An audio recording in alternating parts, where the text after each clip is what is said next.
Okay, we are recording. So I am Shauna Atherton Bauer. I am the program manager for the multi-benefit land repurposing program and help to administer the program. So I will throw it to our reviewers. On the line, we have Jessica. Jessica, do you want to introduce yourself briefly? Hi, I know I briefly did to a few people, but again, I'm Jessica Parrish, and I am the grant manager, one of the grant managers with the Division of Land Resource Protection with DOC. Awesome. And Dana? Yeah, good afternoon. I'm Dana Stroud. I'm the Central California Regional Manager for the Governor's Office of Business and Economic Development. And Anthony? I'm Anthony Willetts. I'm a senior engineering geologist with the State Water Board's Groundwater Management Program, which is the program that implements the State Board's role in SGMA. Awesome. All right, and we will throw it all to you. Who wants to start? Hey, Taylor, I'm going to give it to you to run us through our introductions, but it might be good to move to the next slide, I think. Sounds good, Blaine. Thanks, Blaine. So I will provide a brief overview of the folks on this call, and this graphic helps illustrate the partners and collaborators. So I'll just name them briefly, and then we'll go through each of them on the call and have them, say their name and give a little information about their organization. So at a high level, again, we have the County of San Luis on the call today, and that's the Groundwater Sustainability Director Blaine Reilly and the SLO County Auditor Controller Division Manager Kara Spence. And then we have on the partners in this program, we have representatives from the City of Paso Robles GSA, the Estrella El Pomar Creston Water District GSA, the San Miguel. We don't have a representative from San Miguel Community Services District, but they are one of the partners on this grant application. And then we have the Shandon San Juan GSA representatives on the call. On the collaborator side, we have representatives from the San Luis Obispo County Farm Bureau and the Paso Robles Wine Country Alliance. We may have someone pop in from the Upper Salinas Los Tablas Resource Conservation District, but it just, as Blaine mentioned earlier, just depends on their schedule if they can join today. So that's the partners and collaborators. So I will turn it over to each person. And Blaine, why don't we start with you? Thanks, Taylor. So yeah, Blaine Reilly. I'm the Director of Groundwater Sustainability for the County of San Luis Obispo, and I'll be the point of contact as the applicant for if successful. Thanks, Blaine. Kara? Hi, yeah, I'm Kara Spence. I'm the Division Manager in the Auditor, Controller, Treasury, Tax Collector Department for the County of San Luis Obispo, and I'll be assisting and advising on all the financial areas of the grant, if need be. Thanks, Kara. And now moving to our partners, starting off with Shandon San Juan. Matt? Hi, I'm Matt Turrentine. I'm one of the directors of the Shandon San Juan Water District. Just very briefly, we were formed in 2017, and we cover about 100,000 acres in the eastern part of the Paso Robles groundwater basin, with about 11,000 irrigated acres and 62 landowners and 80 residences. And I'm currently serving as the chair of the Paso Basin Cooperative Committee and also a member of our multi-benefit irrigated land repurposing program technical advisory committee. So delighted to be here today. Thank you. Thanks, Matt. City of Paso Robles, Matt? Yes, good afternoon. My name is Matt Thompson. I'm an environmental engineer with the City of Paso Robles Utilities Department. I work closely with our Utilities Director, Christopher Alekel. The City of Paso Robles is a groundwater sustainability agency that is a partner and active supporter of all the groundwater sustainability efforts in the Paso Robles groundwater basin. Thanks, Matt. Now to the EPC, Jerry. Oh, you're on mute, Jerry. Yes, I got to push that little button, don't I? Good afternoon, everyone. It's a pleasure to be here. My name is Jerry Ray. I'm on the board of directors of the EPC Water District. We're a California water district that was formed 5 years ago. We're a California water district, as I said. Our primary purpose to become a water district was to become a GSA and support the STIGMA process. What I think is a little bit unique about us, and I would also say the Shannon San Juan water districts, we are voluntary organizations that people chose to join us because they knew we supported STIGMA and the efforts that would be necessary to make the basin sustainable. So that's a little bit unique, that our members came in with the sole purpose of wanting to be part of the process. And after a long period of time, we hope to be recognized as a GSA in the next couple of months. Thank you. Thanks, Jerry. Now moving to our collaborators, SLO Farm Bureau, Katie. Hi, my name is Katie Field. I'm the Deputy Executive Director with the San Luis Obispo County Farm Bureau. We are a grassroots nonprofit organization that's been established for over 100 years now, and we represent agricultural member families and businesses throughout San Luis Obispo County. So a lot of our residents actually reside up in Paso Robles, and so we're here to collaborate and have their voices heard during the process. Thanks, Katie. And Paso Wine Country Alliance, Patricia? Yes, hi, I'm Patricia Wilmore. I'm the Government Affairs Coordinator at the Paso Robles Wine Country Alliance. We are a 501c6 membership-based organization with over 450 members, many of whom are irrigators over the Paso Basin. We also represent wineries, along with the irrigators, tourism-related industries, and ancillary businesses such as banks, loan. We always need loans in the ag business. So those kind of members we have as well. And it really is our goal to promote the Paso Robles area AVA. And without a healthy ag community, we don't have anything to promote. So we're very interested in keeping the health of agriculture over the Paso Robles Basin. Thank you. Thanks, Patricia.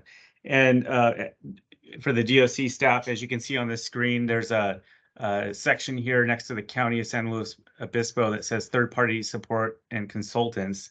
And the county is assisted through third-party support and consultants. And so my name is Taylor Blakesley. I work for the Hallmark Group. I've been contracted to provide administrative support to Blaine, to the Groundwater Sustainability Department. And Spencer, if you can introduce yourself. Sure. Hi, everybody. I'm Spencer Waterman. I'm a water resources planner with Water Systems Consulting. That's a lot of water coming out, so sorry. Yeah, I've been working with the team here on developing this grant application, and I'm happy to kind of talk through the details of the grant and our proposal. Thanks, Spencer. So now, as we move through this 15-minute presentation, I'll turn it over to Blaine and Spencer to lead us through this portion of the presentation. So Blaine. Thank you. Thanks, Taylor. So you just heard from our partners. Those are the four. There's 4 GSAs that cover the Paso Robles groundwater basin. Those include the City of Paso Robles GSA, San Miguel Community Services GSA, the Shannon San Juan Water District GSA, and the County of San Luis Obispo GSA. You can see the different colors and shading there. The blue is the Estrella El Pomar Creston Water District and their member areas. We're in the process of working through, I don't know what that is. We're in the process of working through and bringing EPC Water District into the basin as a GSA, and that should become official. It looks like on June 6th, so a little over a month from now. So those are the partners and how they're distributed as far as their coverage areas within the basin. It's a very large basin, but we've got a great group of collaborating partners that we've been working with now for quite a number of years. Next slide, Taylor. So really, this is this is the challenge. We have, like, as I say, we have a very large groundwater basin. We're using on average somewhere between 70 and 80 or 70 and 90,000 acre feet a year of groundwater. The vast majority of that is being used by agriculture, for irrigated agriculture. Agriculture uses about 85% of the groundwater currently being pumped from the basin. Based on our groundwater sustainability plan that was approved uh, last year, actually earlier this year. Yeah, uh, March 3rd. Yeah. yeah, thank you, Taylor. In our GSP, our sustainable yield for the basin right now is estimated to be about 61,000 acre feet per year. We have a deficit of about, on average, about 13,700 acre feet a year. So that's really that's what we need to make up. We're doing that through a portfolio of projects and management actions. Projects will take care of bringing in supplemental water that will reduce that deficit, and we're currently working hard on that. And in conjunction with that, we're developing programs, including this program, which we refer to, I have to kind of apologize, we rebranded the MLRP program to the MILR program, the Miller program, because we just like that acronym better. So it's the Multi-Benefit Irrigated Land Repurposing Program, or Miller program. And we'll refer to that as we move through the presentation. One quick thing to note, go back, Taylor. One quick thing to note as you look at the basin, again, very, very large basin. The green that you see, the darker green patches, that is where the irrigated agriculture is located in the basin. So it's not distributed uniformly across the basin. It's located in very specific corridors and regions of the basin. And then the yellow are areas where we have the urban groundwater use, both municipal with the city of Paso Robles and the San Miguel Community Services District, and then other areas that are more rural residential subdivisions and developments that we'll talk about more later in the presentation. Okay, Taylor, next slide. And so before we move any further, we wanted to touch on a point. We recognize that a primary goal of the program is to prioritize benefits to disadvantaged communities. As we will discuss later, we have both disadvantaged communities in our basin that are officially recognized by the state, and we have at-risk communities of concern in the basin that aren't necessarily officially recognized, but are very much in existence and need assistance. Before we move into the rest of the presentation, we wanted you to hear from a member of one of our at-risk communities of concern. I would like to introduce you here in a few minutes to Mrs. Candace Nachel, or we call her, or she likes to be called Candy.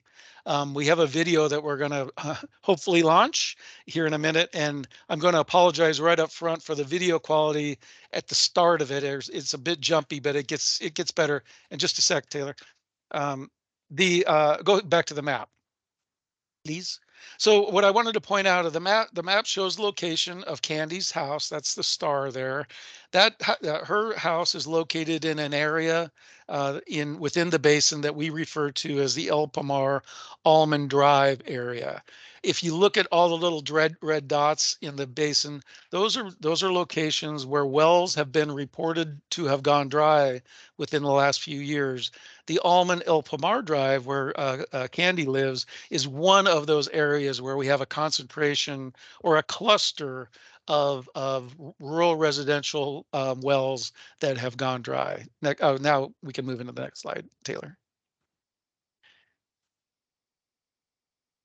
So I'd like to introduce you to Candy, and let's hear from her. I had no idea how important having 3 wells was. I thought, my gosh, I'm never going to need 3 wells. I've always survived on 1. This is just a benefit. To what benefit, I had no idea. 2014, the end of 13 and 2014, my first well went dry. But we hooked up to the one in the top pasture, and that's a little over 200 feet. And I thought, well, I'm good. And about almost 2 years ago, that well went dry.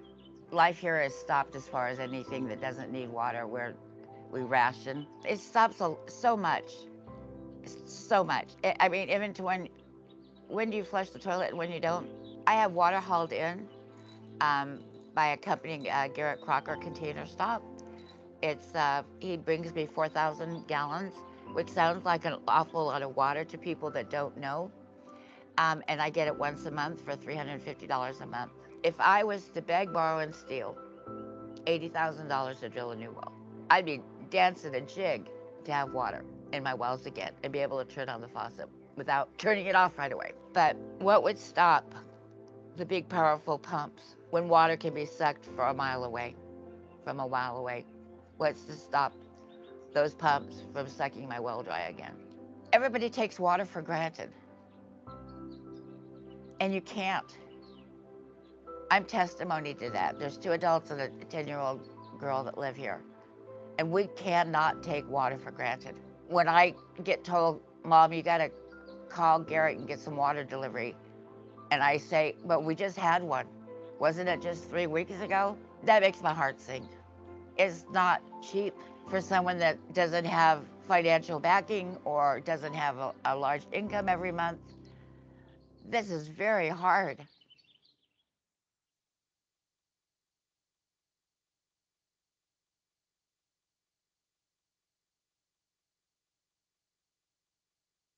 Blaine, you're on mute. Thanks, Taylor. So yes, as we move into the rest of the presentation, it was important for us to introduce you to our at-risk communities of concern, because they're not necessarily officially recognized by the state, but they're very, very real, as you can tell from listening to Candy.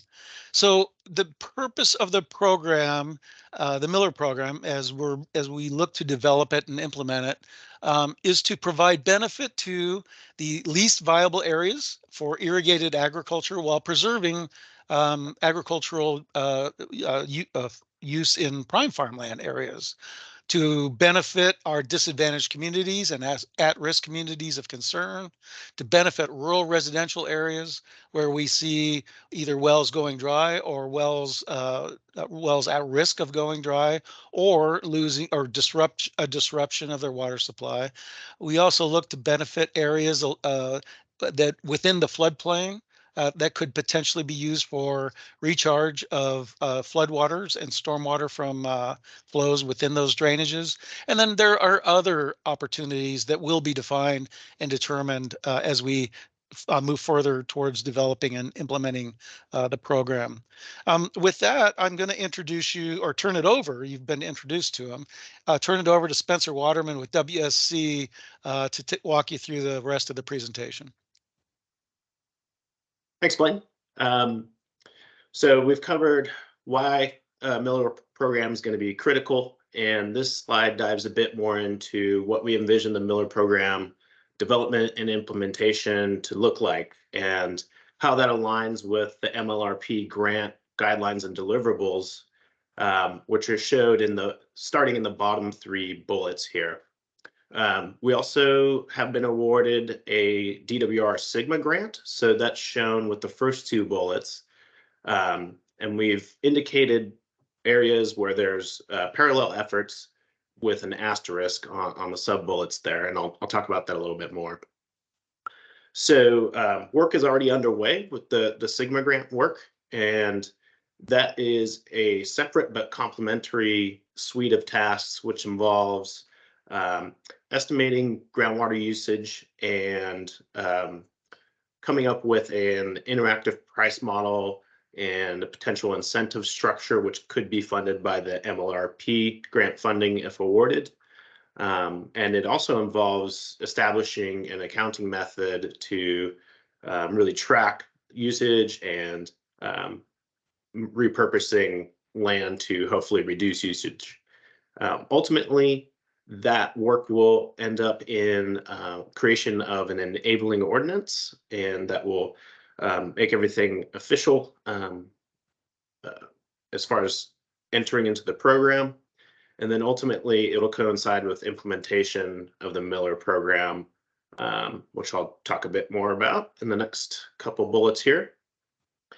So besides the Sigma grant funded work, we're showing how the MLRP deliverables and guidelines align with our vision of what we see the program, what we see it as during the development and the implementation. And so one of the first key steps is to develop the multi-benefit agricultural land repurposing plan. Just for short, I'm going to call it the MALR plan. But we really see that as kind of a feasibility or a preliminary engineering report where we'll look at what are all the potential repurposing opportunities, and then there will be an assessment and prioritization of maybe potential projects that or participants that may want to enroll in the program. And then ultimately, it'll give kind of a roadmap for identifying how those potential projects could be implemented. As far as developing and permitting goes, we see it kind of as a two-pronged approach where the first part will likely be covered in the MALR plan, where there's a high-level assessment of permits required and different CEQA requirements that will come into play during implementation. And that will be kind of just the long-term view of what to expect as implementation carries out. The second part of that would be to really dive into the specifics during the development of site-specific project plans, in which the permits and CEQA would be more thoroughly investigated and completed. And it would also involve some review from the RCD or potentially third-party consulting services.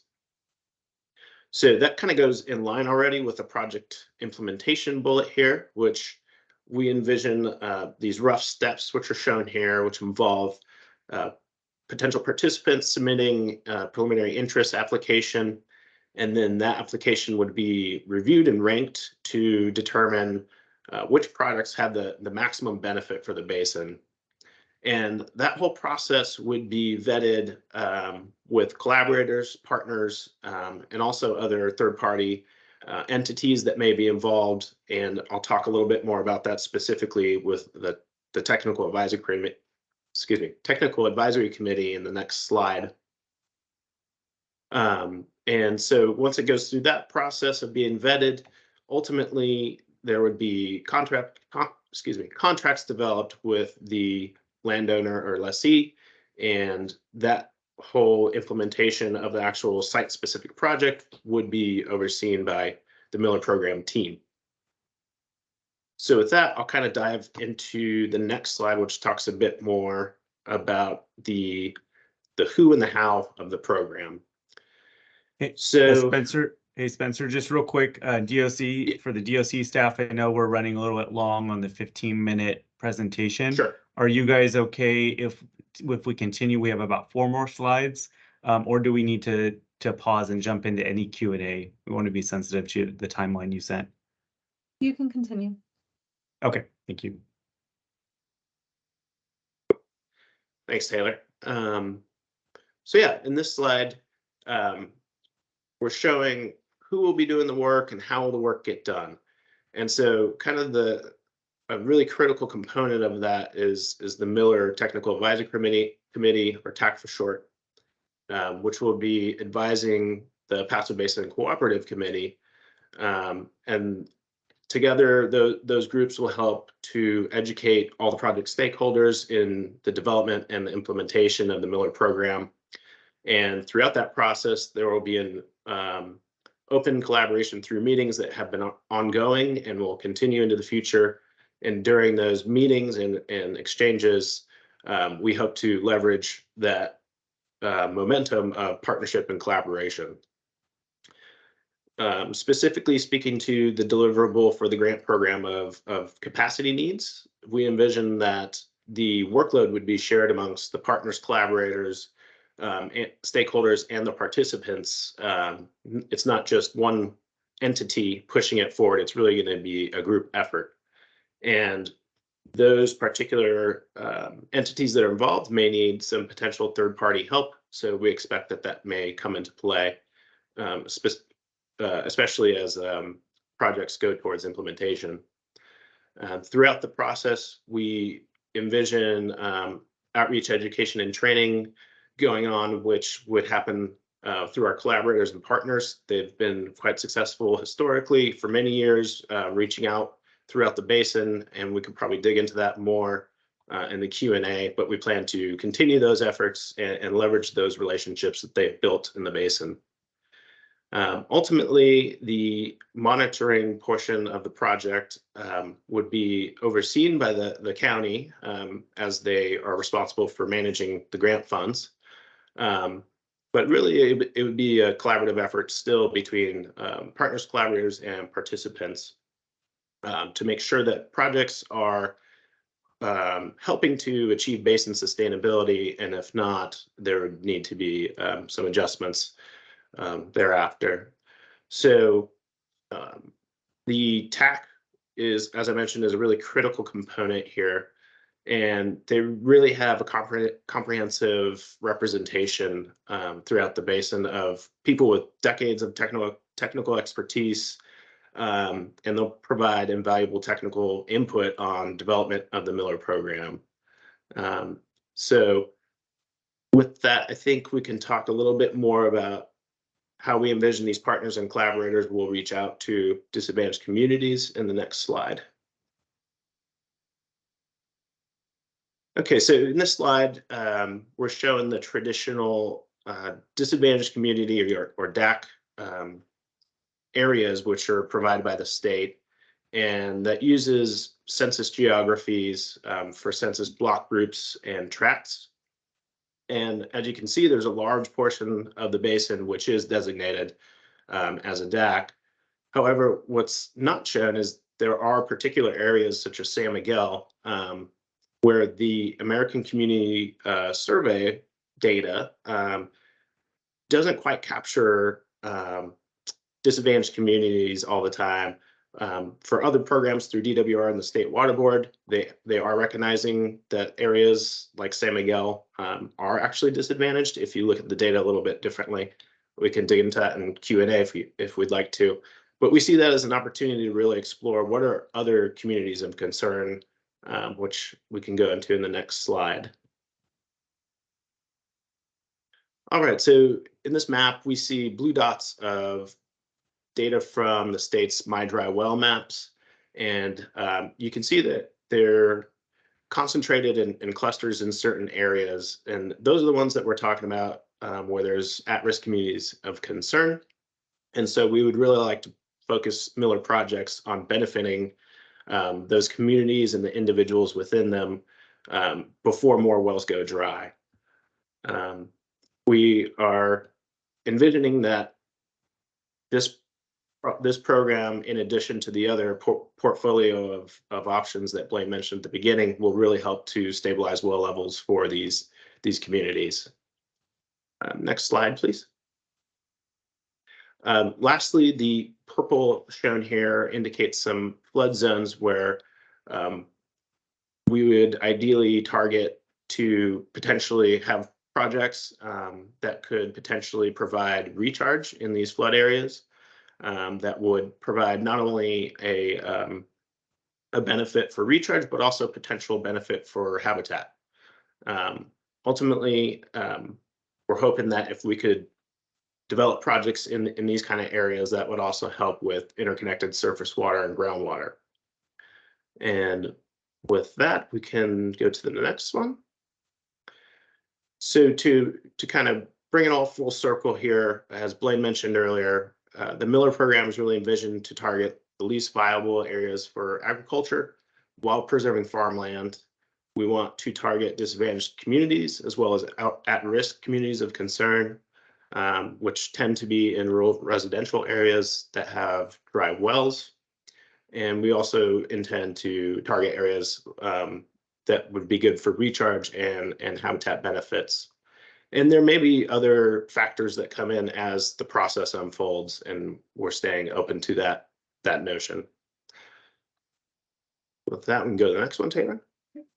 And I think just for reference, the blue star you see on the screen is the location of Candy's house, the video you saw earlier, just for reference. And I think we'll turn this over to Blaine to go over the schedule. Right, real quick, thanks Taylor and thanks Spencer. Yeah, project timeline, just wanted to give you a visual.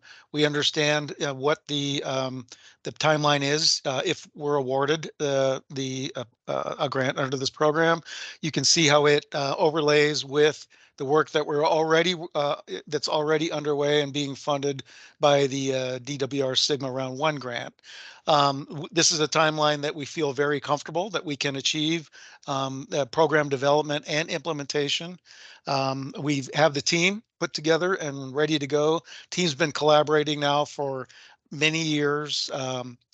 This is funding that is just hits the sweet spot of what we're trying to do in the Paso Robles groundwater basin.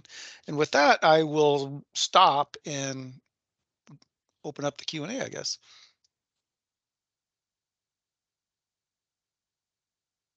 Excellent, thank you all. So at this time, I would like to open it up to any of the reviewers. If you have any questions that have risen to mind from the presentation, or if you have any clarifying questions you would like to ask from reviewing the application.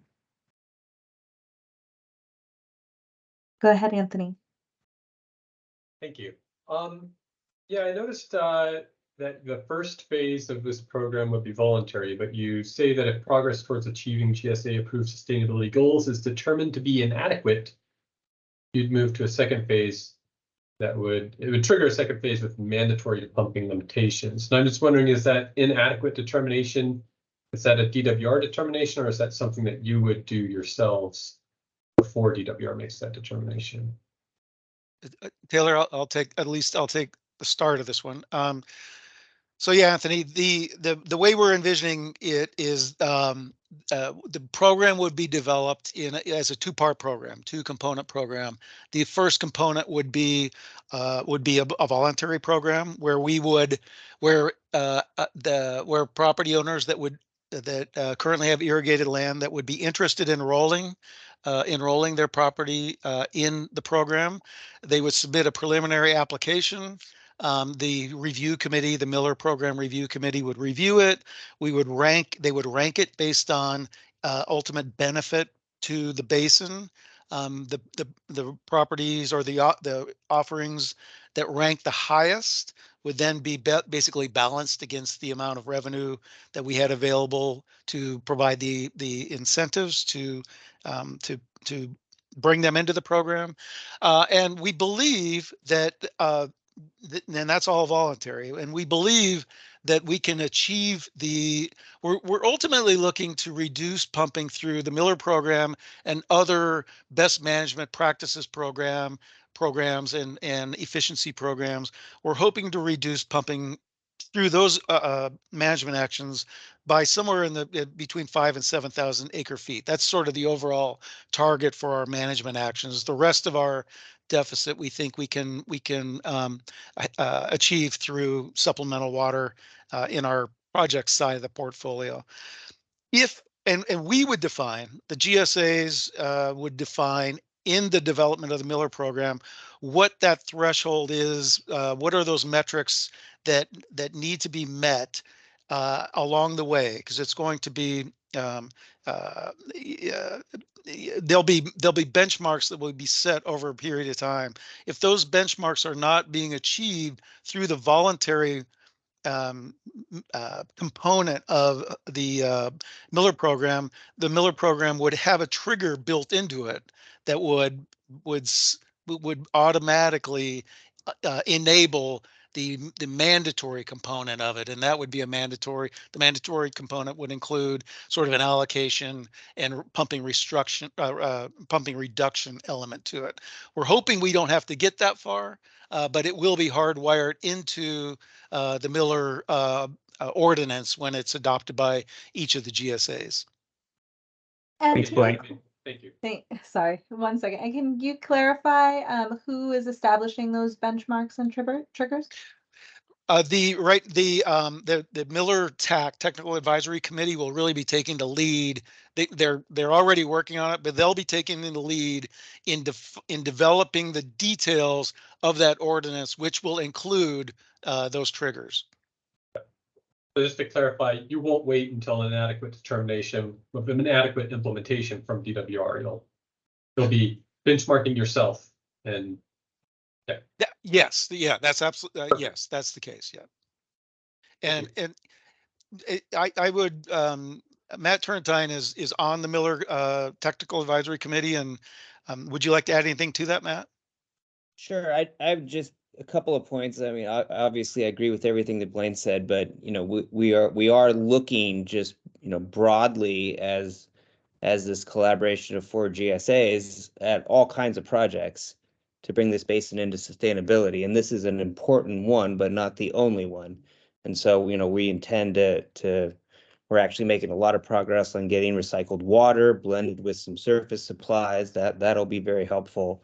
And then, we haven't determined exactly perfect consensus yet, but we're moving in the right direction of a fee structure that will promote conservation as well as raise money. So, we're certainly hopeful that we'll be awarded this grant, which will be, fantastic to get this program off, but we don't envision that as the sole source of funding.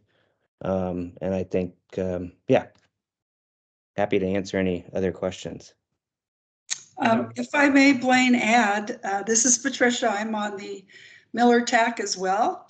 And we believe it will be very important how we communicate this program. And that's where we come in, because we have excellent education programs for our members.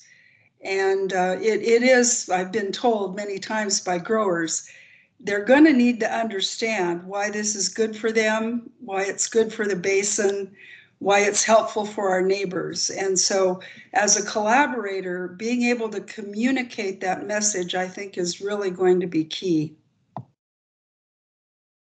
Shauna, Well, this is the other. I'm sorry. Go ahead. I kind of have a follow-up question to that though too. Where did the DACs engage in this? So where did the DACs have the opportunity to provide that either feedback or input as it relates to impacts that they may be experiencing beyond the ag use? So talk to me a little bit about how that education and that communication includes DACs in the development of these projects and any if you will, development of rubrics or metrics for the evaluation of the projects. Where do the DACs engage? I'll take I'll take the start, and then others can jump in afterwards, or as they see fit. But yeah, I think that that happens through a number of different avenues. There's a lot of outreach. We do a lot of outreach, both in through the media. We're constantly doing newspaper articles and newspaper interviews, press releases. We're on the radio. Not just us at the county, representatives of all of the GSAs and the other collaborators that are on the meeting. So there's a lot of outreach that way. There's personal outreach. I spend a significant amount of my time in the field talking to people just like Candy and many others, as the word is getting out there now that we are all about focusing on trying to address the issues as part of our sustainability mission in the basin, addressing the issues of our communities of concern and our disadvantaged communities.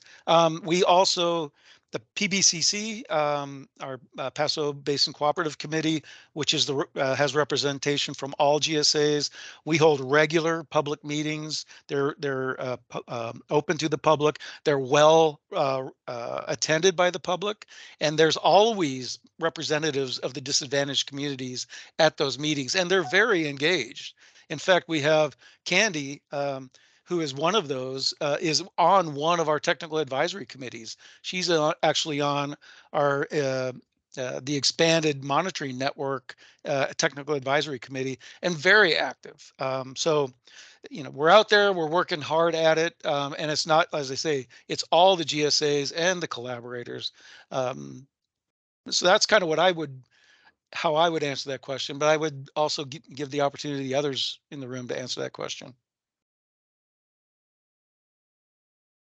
I mean, what I would add to that is just, you know, we have, boy, we've made a lot of progress. So, I mean, we have all four GSAs are going to be adopting an equity statement, which is a big step for our basin. And there's, you know, broad acknowledgement of, you know, the human right to water. And we know that to have a vibrant community, we need water for everybody. We need sustainable groundwater levels across the basin. And, you know, we obviously want to also maintain and support an appropriate level of agriculture, because that is source of jobs and economic advancement for these disadvantaged communities and at-risk communities. But we have a pretty good handle on where the problems are, and we know where the residential clusters are, and we know where wells have gone dry. And I think more so than any of the other, you know, supply augmentation options and recharge options that we're working on, which are also important, you know, with this Miller program, we can target the repurposing or redistribution of pumping away from these areas that are particularly sensitive or at risk. So I think this is probably the management action that has the most direct impact on those communities.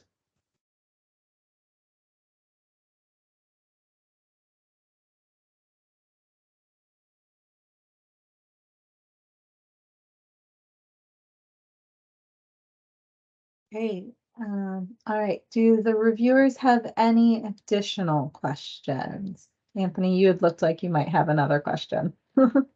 Just an additional one. It's not, I think I know what the answer is, but I'm assuming that if reality were to deal us a cruel hand and you have this grant and then, oh gosh, we have a couple of really bad years and you have to go to mandatory restrictions right away. I'm assuming the program remains unchanged, and you said probably would anticipate that more people might be applying at that point.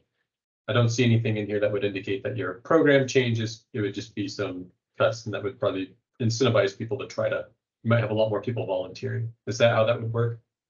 Yeah, I mean, that's accurate. That's how we would envision it. That's how the program is being developed. And that wasn't, you know, that possibility was considered, you know, during the development of the groundwater sustainability plan and the development of the projects and management actions, of which this is one of those management actions that were, you know, hardwired into our groundwater sustainability plan.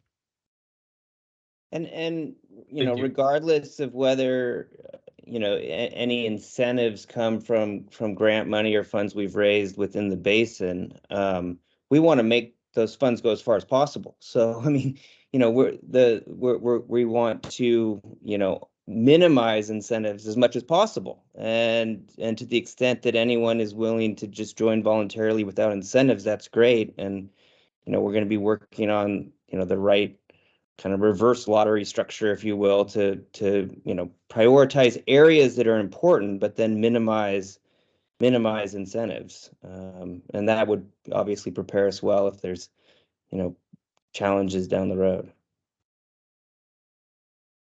Thank you. Appreciate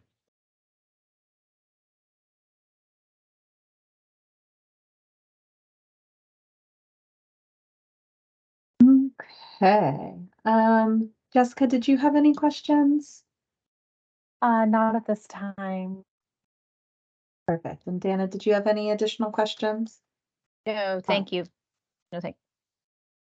Awesome. Okay, I had one question. I was hoping that you could describe to me a little more in depth who is represented on the Miller Technical Advisory Committee, what interests are represented there, and if there are any gaps in interest that you see that you might be looking to fill to increase participation as part of the MLRP program. Taylor, could I kick that one over to you? Taylor is our facilitator for each of our technical advisory committees, including the Miller program. So he's probably best, at least, to take the first cut at the answer. Yeah, thanks, Blaine. So we did include, and I'll just again review the list that we included in our application, but it included representatives again on that TAC from the Farm Bureau, SLO County Farm Bureau. We have a representative, a student from Cal Poly University. We have the City of Paso Robles representative, a representative from Mesa Vineyard Management, and the Estrella El Palmar Crescent Water District, J. Lohr Vineyards and Wines, Vina Robles Vineyards and Winery, the Shandon San Juan Water District and GSA, Roberts Vineyard Services, the Paso Robles Wine Country Alliance. We have a rural landowner participant, a Vino Farms participant, and John Vineyards.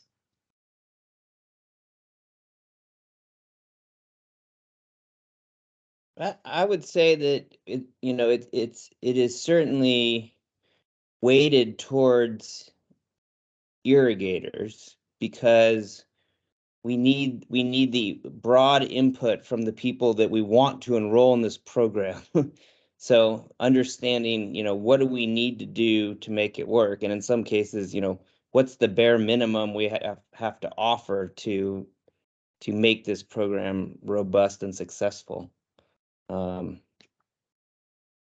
I would suggest that we're probably very open to recommendations if you think there's, we should be looking for broader representation or any holes we could fill.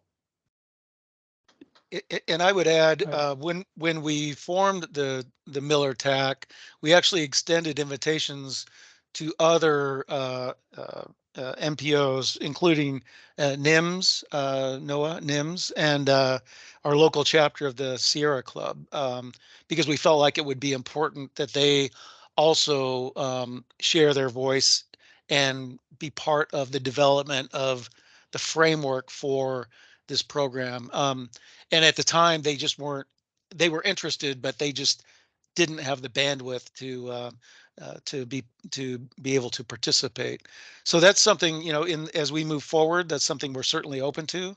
But we feel like we do have a real broad representation on the TAC, and a group that is working very collaboratively and constructively, which is wonderful to watch. So, yeah.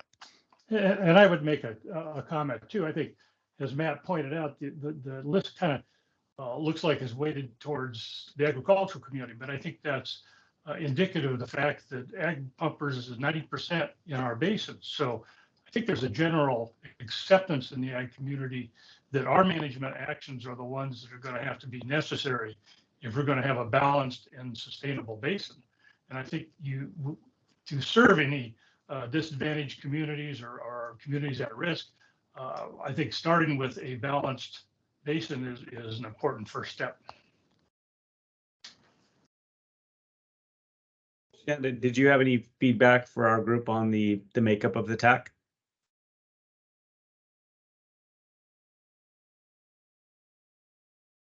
I think you're on mute. Shauna, you're on mute. Sorry about that. I don't think I can give you that feedback at this time. Got it.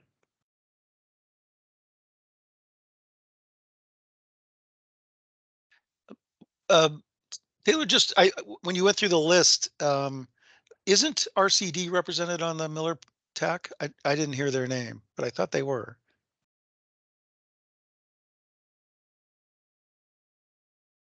Blaine, they are not on the Miller TAC. Okay, my mistake. Yeah. Sorry. No worries. All right. If there are no additional questions from the reviewers specific to the project, I do want to run through the 4 standard questions that we have. Keep in mind, you may have provided answers to these questions already. If you feel like your previous answer is sufficient to meet the intent of the question, you can say that. If there's anything additional that you want to add, this will be your time to do that as well. So the first question is, what is your fiscal and administrative capacity to manage this grant? What controls do you have in place to ensure that the grant dollars are spent efficiently and managed responsibly? Kara, could I kick that one over to you? Yeah, of course. So yeah, if the grant were to be approved, the first step on our side would be Blaine, his department would prepare a staff report, and then it would have to be approved by the board of directors so that they had, some insight into everything and could take a look at it. We would collaborate to get that moving through the process with the board. And then once approved by the board, my department would put through a budget adjustment for the grant dollars and how we and what where we anticipate spending it in terms of accounting and all that, and get it into SAP, which is our financial system. Although the grant obviously would be administered by wastewater sustainability, Blaine's department, in terms of like the fiscal side of things, the county has a huge, my department's the auditor controller's department. It's a large office, and we oversee all of the accounting and anything fiscally related reporting wise for the whole county. So we've got a ton of analysts, management, CPAs, everybody who's really accustomed to working with grants. I'm the division manager, but I have tons of analysts that work with me, and we deal with grants day in, day out. We also have the admin department, which we collaborate really closely with departments and our department whenever there is a new grant. And so they'll be looped in. They have analysts that work with the departments and would work with Blaine and his department to make sure everything was administered properly. Another thing to keep in mind, I know this, this is a small department in our county, but we as a county as a whole have literally hundreds and hundreds and hundreds of grants, state and federal, per year. Some larger departments have hundreds on their own each year. And complicated ones at that. So we have tons and tons of resources in terms of accountants and grant reporting experts to sponge from if we need to, although my department and admin are certainly capable as well. Additionally, we've got a large internal audit department that oversees all grant reporting. And we have to do reporting to the state every year on all of our state and federal grants, and they audit those. Our internal audit department audits those, and we have outside auditors that audit the grants to make sure that they're being properly recorded and reported on correctly, administered correctly, and all that sort of thing. So we're well equipped to handle another grant on our plate.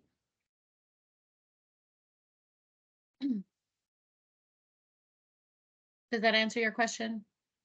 Yes, thank you. All right. Describe the partnerships and collaborations you've built or plan to build to support your work, and how you will utilize those connections to plan, develop, and implement land repurposing projects throughout your region. How will each partner contribute to the work conducted under the grant?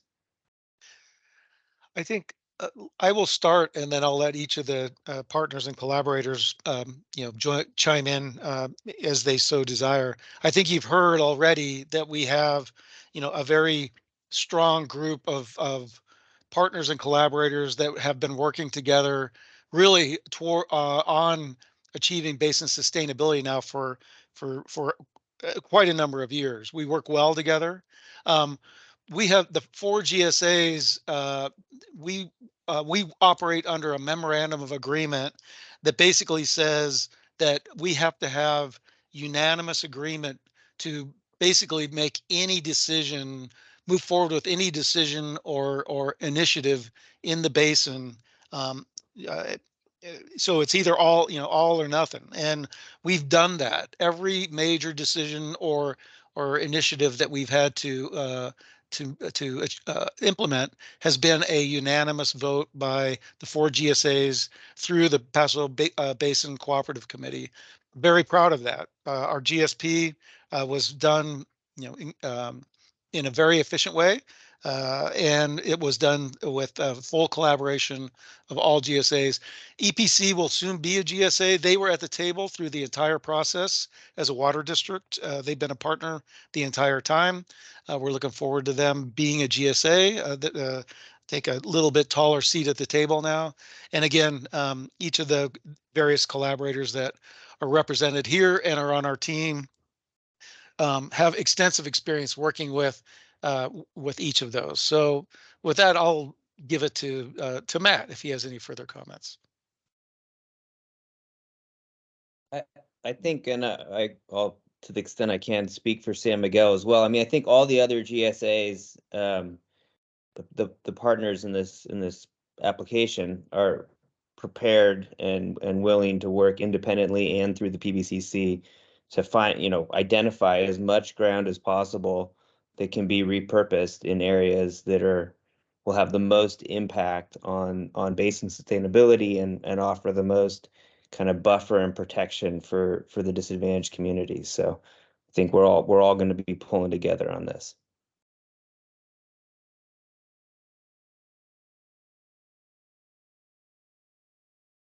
I think I just wanted to contribute. This is Katie with the San Luis Obispo County Farm Bureau.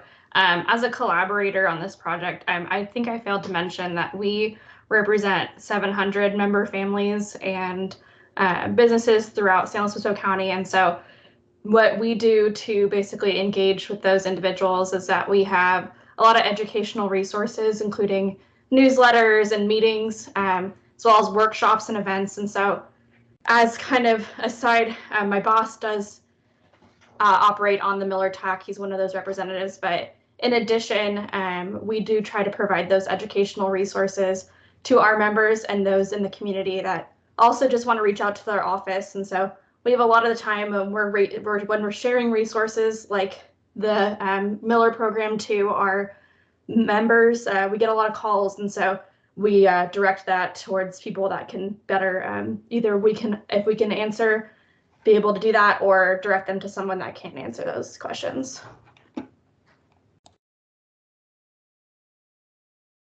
And I would just say, speaking for our water district, I think our water district with our members, we have the close relationship with each of our landowners and pumpers, and I think we're the best line of communication so that these programs can become known.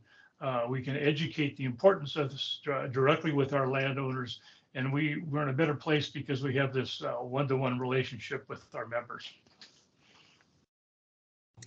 And I'll just add also that at the Wine Alliance, we have established programs for VitTech, Wine Tech on a monthly basis. So our members are accustomed to learning details about programs such as this. And we continue to reach out to them in all aspects. And in fact, have been working with the county and the various GSAs from the very beginning of GSP development. We're fortunate in this county that we do have very stable participants in these programs. And so we know each other well. We know how to work together. We know how to take advantage of the assets and capabilities that we each have. And I think you would really not find a place where there is better collaboration.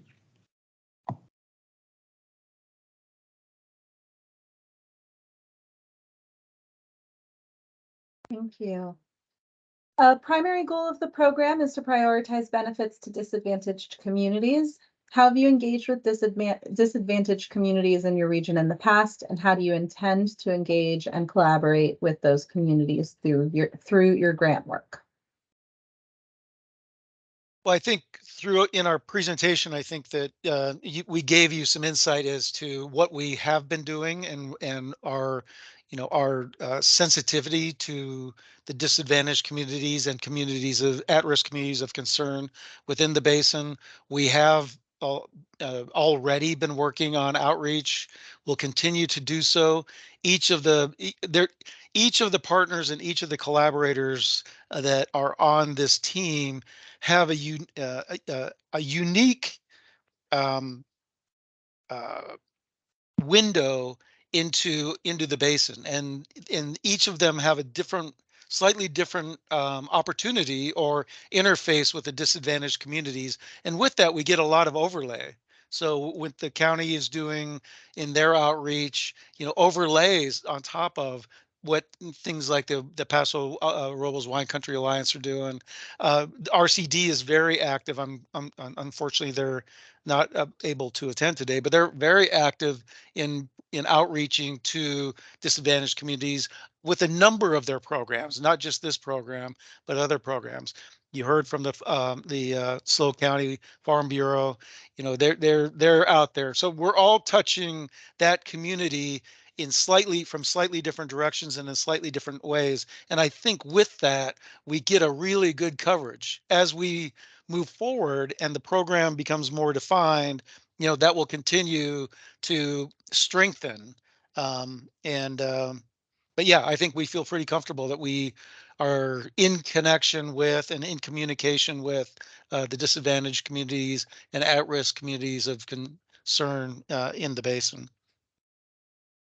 And it's certainly a focus for county government too. So I mean, the Board of Supervisors hears a lot from rural residents and disadvantaged communities, and is very sensitive to their needs and their plight. And I would say, you know, the ag community in Paso Robles is fairly progressive, and you know, we all don't want to see any more wells go dry. And you know, it's not a direct benefit or result of this proposed Miller program, but we're also investigating ways to create community water systems for some of these clusters. And you know, this is something that we need to solve, and that we're all committed to solving together. And I think there's a lot of levels of outreach and engagement here. And just the one thing I would just add, and Matt alluded to it earlier, but just last week at our PBCC meeting, each of the GSAs are bringing to their boards for consideration and adoption a statement of equity that each of the GSAs last week acknowledged and agreed to move forward with. And in that statement of equity, the disadvantaged communities are very much integrated into, and their needs very much integrated into that statement of equity. So really pleased to see that happen. But that just is evidence that basin-wide, we recognize that those communities exist, and the value of those communities and the need to work towards helping address their needs. I wanted to add on an informal basis, and Blaine did allude to this earlier. When we have our Paso Basin Cooperative Committee meetings, they are open to the public, of course, and members of our wine community are there, along with members of the disadvantaged communities and the private well owners. And we do interface with each other during that time. And it is really inspiring, because I will tell you, when we started down this path of getting towards sustainability, there was a little bit of a, it's your fault or it's our fault or what have you. And that has really dissipated since Blaine has come on board. Particularly, we see the disadvantaged community members showing up at PBCC meetings. We see members of our industry reaching out to them to learn more about what are their issues, how can we be of help, and so on. So to me, having started way back in 2017 when the county became a GSA, I just see a lot of progress in that regard of us interfacing with the disadvantaged communities. I'll just add one more thing. I mentioned as I was going through the DAC maps that the community of San Miguel wasn't shown there. However, DWR and the state board have recognized that San Miguel is in fact a disadvantaged community. And so San Miguel Community Services District is very involved with the Miller program. They're a primary partner, and I don't want to speak on their behalf, but I'm sure that they're giving feedback to their community, gathering input, and then going back to the folks on the cooperative committee. And also, I can't speak for the city, but I imagine that's a similar situation. They have disadvantaged community areas as well. I just wanted to identify that. Thanks, Spencer. And that's a good cue. We've let Matt Thompson be quiet this whole time, but Matt is with the city of Paso Robles. And Matt, can you comment on your outreach to the disadvantaged communities that you have? Yes, yes, it's a little bit tangential because the city doesn't really have agricultural land that's going to be repurposed. I mean, our big contribution to improving sustainability of the groundwater basin is developing a supplemental water supply, recycled water. And I just want to add that we specifically designed our recycled water project to benefit indirectly the disadvantaged communities that are immediately east of the city. There's a community we refer to as the Jardine area, where there's a bunch of rural residential homes that are on relatively shallow domestic wells.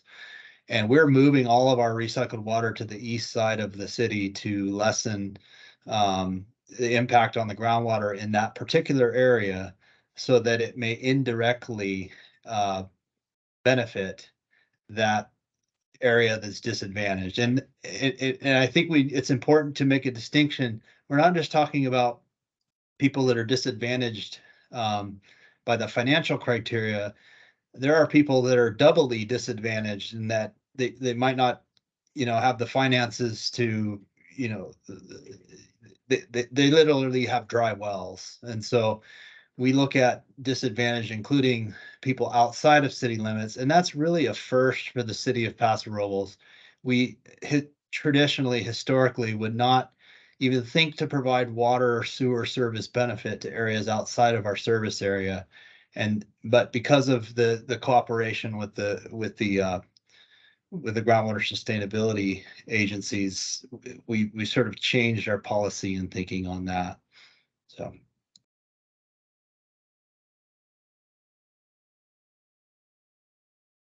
All right. And I want to be cognizant that we are coming up on time. My recording is saying that we have been recording for an hour and 30 minutes, but I don't think that's possible.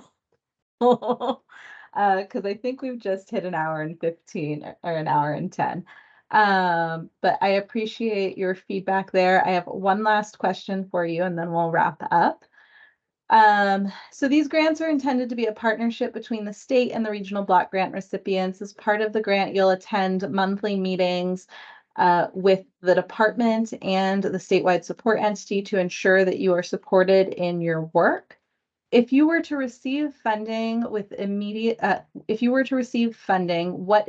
support would you need from the department or the statewide support entity to begin your work?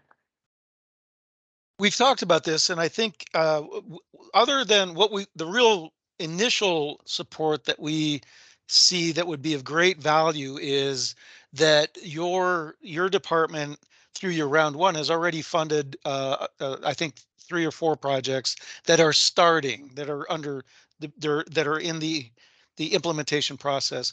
We want to learn from the lessons of the other projects, the other land repurposing projects that are happening not only within your program but throughout the state. I think, we don't want to recreate the wheel. If we can find